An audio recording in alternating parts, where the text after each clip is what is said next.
The embarrassing walk back to Wudan. Twice a year, myself and Master Po would travel to a haunted field. A field of broken dirt, shallow graves. This place was reserved for those warriors which did not deserve rest. Murderers, cowards, those who killed without honor. Eternal peace was stolen from them, and their spirits suffered the eternal damnation of consciousness. Upon a muddy field precisely 1,000 footsteps from the gates of Wudan, they could not leave. They could not die. They could only live. Mortals did not visit this place. The spirits knew nothing but war their entire lives. They would engage instantly. They aimed to kill you upon haunted ground, to force you to endure their fate alongside them. However, twice a year, myself and Master Po would walk the 1,000 steps and engage in combat. Lethal sparring with eternal consequences. They would not die, so the aim was simply to disable them, render them combat ineffective, leave them in the cold to heal, ready for the next massacre. Master Po would disable them at will, abolishing hundreds with fast strikes and unorthodox technique. I could hold my own against one or two, but my skills had not yet matured. In the middle of combat, I grew frustrated, and how difficult it was for me.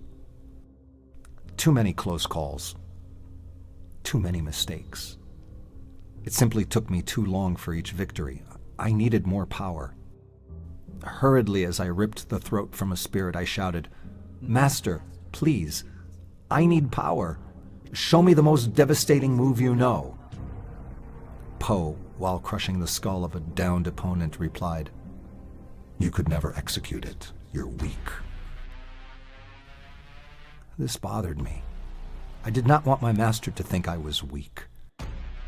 As I continued to battle, I attempted to show Master that I was strong, that I could execute any move he taught me. Through anger, my Kagitsuki grew wild and inaccurate. My Kai rushed. Suddenly, a dragon kick knocked me to the ground. I spun and raised my hand to protect my face. I saw the sword raised, my decapitation imminent. I froze. Master's flawlessly Shutouchi ripped the spirit's arms from his body before he could take my life. Armless, the spirit screamed, feeling real pain. Then Po's fingers ripped his eyes from his skull. Blind and in agony, yet unable to die, he ran screaming into the darkness. At this, I was dragged to my feet and we fled the field, leaving a trail of destruction behind us.